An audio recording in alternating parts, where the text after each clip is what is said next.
So if you haven't noticed, I usually leave a few Easter eggs in the videos. The last one, the Easter egg was on the comment. We're going to talk about something that is related to Anthropic. And you have noticed that there's another tab here in the browser, and we're going to go through it. Okay, so take 3. Somehow that thing's not switching. Okay, because you notice there was another tab, and we're going to talk about pen testing. As I said, we're going to talk about pen testing as a whole. Is it worth it? How does that thing work? Why is companies keep getting hacked? And why does it seem that it's not getting any better? Even considering that we have the unicorn, right? Yeah, we found it. We magically found it. So let's go through this article. Qualys has Qualys, if I'm pronouncing that correctly, has put out some impressive work in the past. I don't quite agree with this report here. I don't think that it's a bad thing. I don't think they're all of a sudden bad altogether. With this, it doesn't compromise the amazing work they do. It's just that this is not for technical people. You're going to understand why I say this here. So, why the exploit window has collapsed and how CISOs must pivot to survive. Here's problem number 1. The exploit window that we have here, that we're talking about here, is the play that companies do with time to delay patching. One of the reasons here at times is there are 2 factors here. The time required for someone to create a patch, and the time for someone to validate if the patch is not going to break anything. If it's Windows, it will break something. That's how they roll. And if you don't believe me, just check out the last Windows security patch, right? It was actually not a security patch, correction.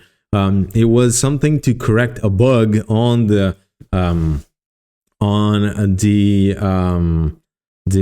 process monitor that it was not closing. And their fix was, instead of closing, the process is going to clone itself. So instead of fixing a bug, they created a virus. Huh? How about that? Okay, in here, virus is the definition of a program that propagates itself until it consumes the entire resources of the host. Meaning, it's Windows. Windows is a virus. There, I said it. No, you gotta love Windows. No, it's crap. It's worthless. Jokes aside, I might cut that part off. Or not. So let's go back on topic here. Why the exploit windows has collapsed? Well, the exploit window has already collapsed a long time ago. Actually, it never existed in the first place. The illusion of an exploit window, in my opinion, exists only if your company is so irrelevant to a threat that the number of potential threats to your particular case are so reduced that the chances of anyone finding your vulnerable environment are actually pretty slim. If you had an on-premise infrastructure with a decent level of perimeter defense, your exploit window in that particular scenario might be relevant for you to manage and give you some legroom. As soon as you start talking about the cloud, The exploit window doesn't exist. All your assets are exposed. Period. So you're not an isolated case. You are one case among a universe of other targets. And if someone is scanning, let's say, any cloud environment, searching for anything to entertain itself, chances are they might find you among that. And that is one of the reasons why I don't believe in the exploit window in the first place. Another fact of the exploit window is the fact that if there isn't a public exploit, and this is something that a lot of companies do push for, is the assumption is if the score says that it's complex, okay, someone say you need skills to do this, and their assumption is that someone really skilled will take some time to build something, and then it needs to find the environment. And this somehow creates the illusion that you have time. You don't. Okay, if someone knows that that bug exists, probably already has the exploit. Okay, if the exploit is being, it is just that. Now, having companies like CrowdStrike, which has a massive attack surface, just by the sheer number of clients they have, makes them basically a bullseye, a huge target to go after. Because if you compromise that, you have all their clients in your hand. So that gives them a significant amount of telemetry to have an idea whether or not something is being actively exploited. And this ramps up that idea that something is not wildly exploited. Now, but the reality is no one's really going to burn an exploit just because it found a vulnerable environment in the first place. So, especially considering that in most cases, you can find your way in by buying credentials from employees. Okay, and so that's one of the reasons why I don't give. So let's take a look at the other article. So again, we're talking about the Anthropic report. It says that 80 to 90% of the attack surfaces, the lifecycle was automated. Most of these companies are trying to sell the same thing. The agent didn't invent a Zardic hero days and orchestrated open source tools and exploited bugs from a machine. This is the agenda. Okay, this is the agenda. And I'm going to, with a lot of the effort that is being made to commercialize every single aspect we have currently on anything in the IT industry. One of the problems that is emerging is anything open source is a threat. It is a threat because you don't need to pay for a service or a subscription if there's an open source project that can solve your problem. Okay, recently Windows has just collapsed after they tried to push everyone into Azure. And turning Windows into an agent, into an agent operator. Valve just came out with gaming on Linux and Windows in the bad sheet. I think Windows is pretty much done. Really, it's done. On the Northern Europe is dying, and it's likely to just blatantly disappear. On the bad move that they just played. But we're not talking about that. Open source tools make a lot of damage. And especially for LLMs, what we're talking about here is a dual-edged sword. And actually pretty impressive dual-edged sword. This is actually a very interesting case. Well, on one side, companies need a lot of information to build their models and to train their stuff. On the other hand, that training and the amount of information they need would make it really, really expensive. So that's one of the reasons why Meta was actually convicted from stealing hundreds of thousands of books out of torrents to train their LLMs. The other ones are probably stealing data left and right. It's just plain assumption, right? So what the other option? The other option is to open source their models and allow people to play with them. As you play with them, though everyone that trains their model is going to use data is going to be fed into it.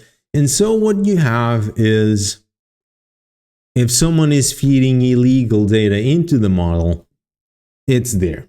Okay, it's out of your hands, and nobody's going to say this model has bad data because no one's looking at that. So now you know why they're open source models.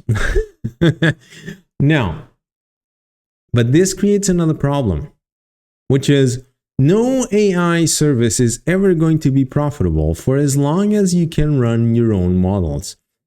Okay, because small models and tailored to a specific need, guess what happens? Yes, there are chances, if they're very strict into that thing, they're probably going to do less mistakes. I'm not an AI expert.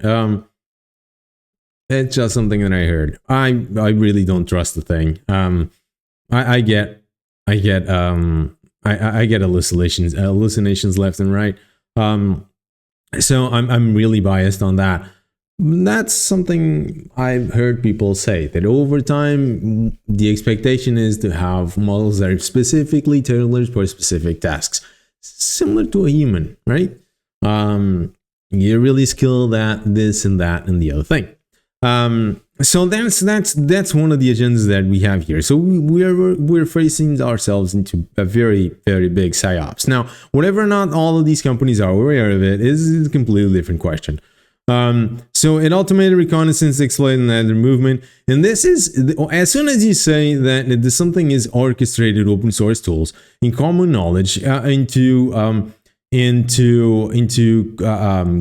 basically creating a threat, you're not talking about something that is highly technical, impressive. Well, they describe it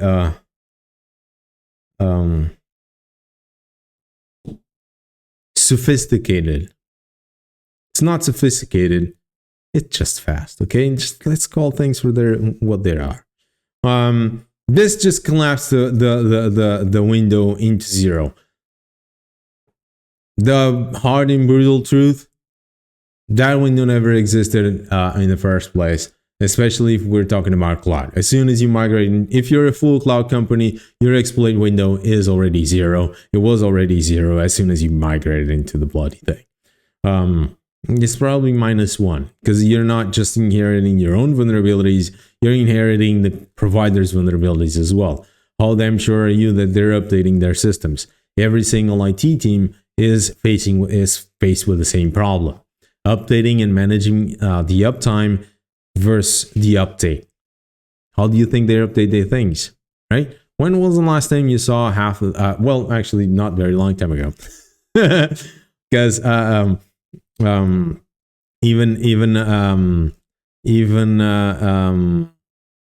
cloud providers recently have faced a lot of downtime as well. So the invisible perpetrator and infected a lot of things. So one only could decide that attackers monitor commercial APIs.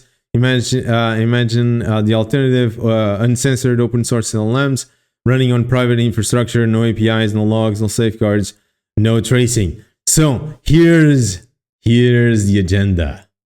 Here is the agenda. This is what they're getting at.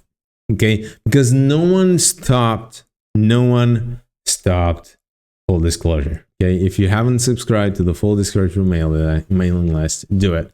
It's fun. Okay, you just create a rule to send it to a folder, because it's a firehouse. Okay, it's all over the place.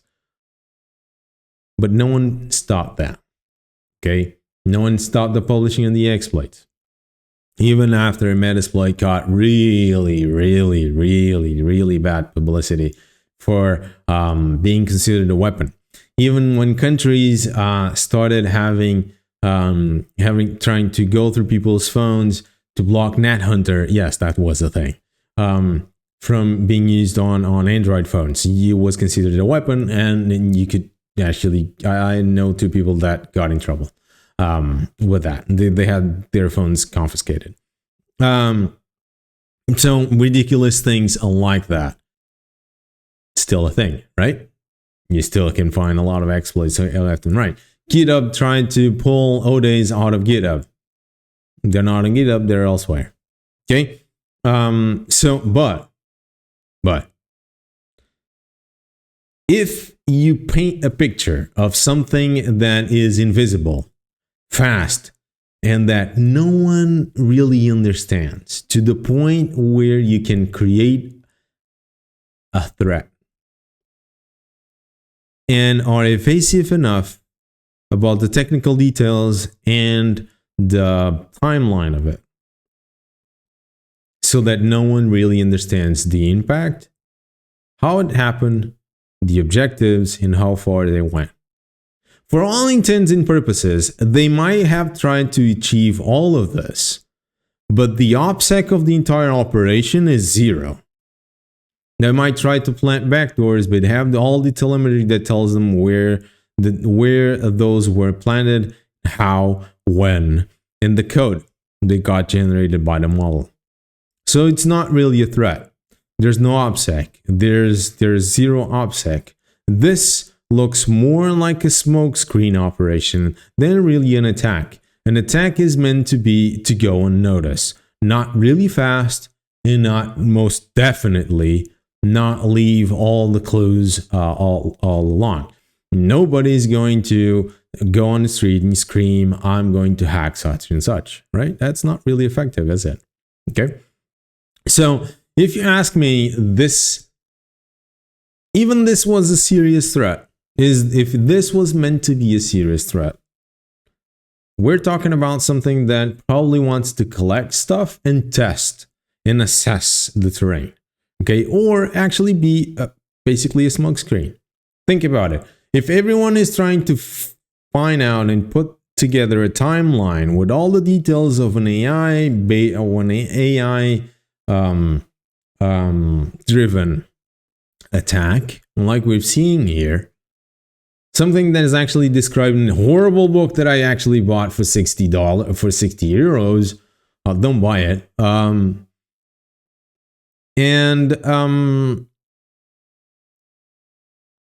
You can create a serious threat, right? Because why am I going with this? I'll make my point pretty soon.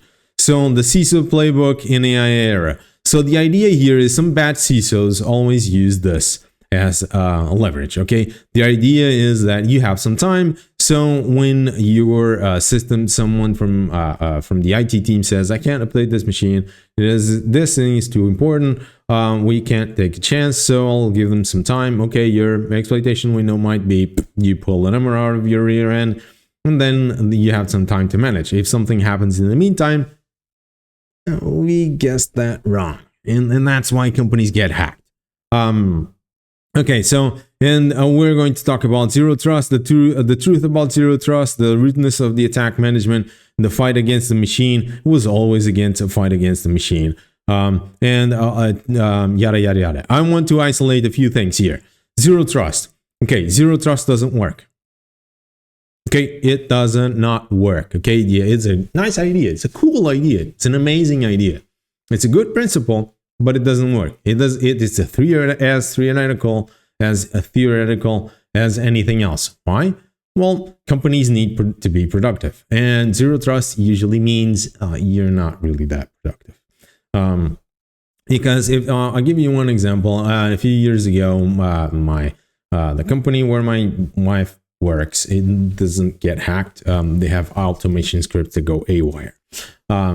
And one of those automation scripts that went haywire, after that, they said, okay, from now on, when you leave your files unattended, you need to lock them up. One of the bad work she has to do is to copy things to and from SAP. Okay. And so what happens is you're basically copying and pasting large sums of entries into these two interfaces, which means that something that may take like half an hour. If you lock and lock, it becomes basically half a day.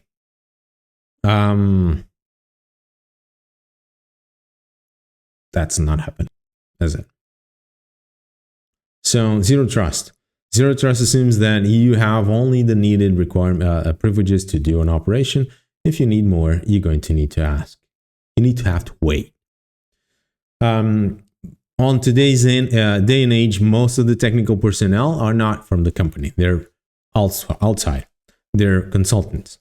Consultancy is only profitable if that individual is doing multiple projects at the same time. And he's not a senior as well.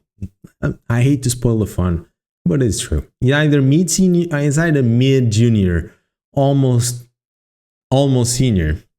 As soon as he's a senior, he's probably bailing out, or he is unlikely to do any projects whatsoever. Only for expensive company. If you pay really well, you might have a senior. And if you're wondering if you're paying well, you're not. Okay. If you were to be paying well, you would know. So, and that means that you're not doing that.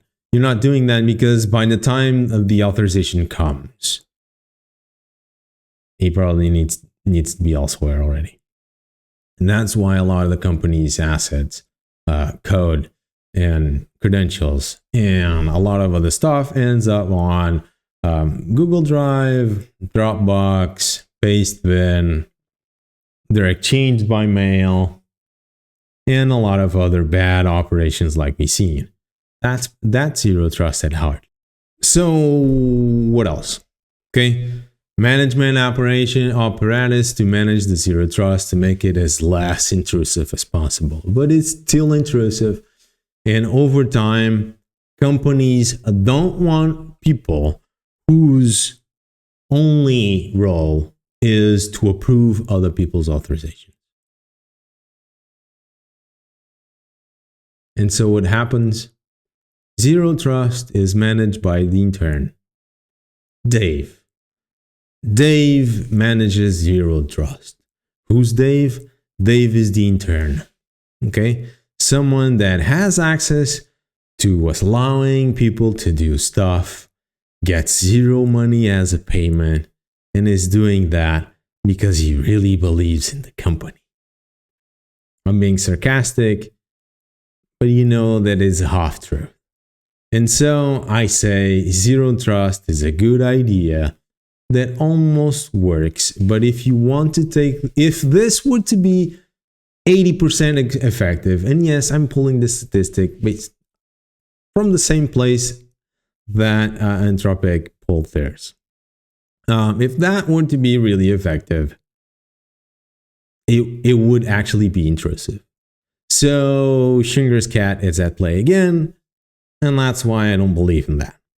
So in the fight against the machine, the supervisor, and everything else, what this creates, and I just noticed something here. Okay, this is the article I was talking about while I was there. The zero trust, the fight against the machine. Just read the article, the remaining part of the article. Here, I'm going to ramble just a bit before I make my case here. And the thing is, the only change we have is that something that I've been saying to a lot of clients that tell me that vulnerability is quite new, so we're about to roll out the update. So that's why you got the main admin, or that's why you got that far, or it's an excuse, okay? It's an excuse, okay? Well, as long as you patch, the environment is yours, you do what you think is best for you. We're just here to report what we found. But the reality is, the only thing that this does is to make my point even more clear. It doesn't matter if it comes out of something that widely hallucinates every so often, or most of the time, is the fact that now we have something that can take really make any script kiddie quite dangerous. Okay, not because they can do damage, because we all found ourselves into this field the same way. Let's not be let's be realistic. Most of the people, the really good ones, started in this field by pointing stuff left and right. Okay, either it wasn't a CTF or not. Let's pretend that most did. We all know that CTFs are quite new. Okay, so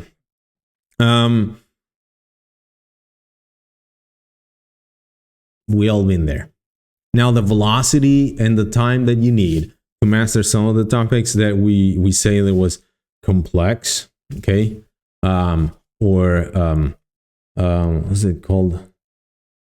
Highly sophisticated, okay. Just call it. Some people call an SQL injection sophisticated. It's far from it, okay. And so that's why I say that makes that case just disappear. Okay, the argument just goes away. And I'll see you in the next one. Stay frosty.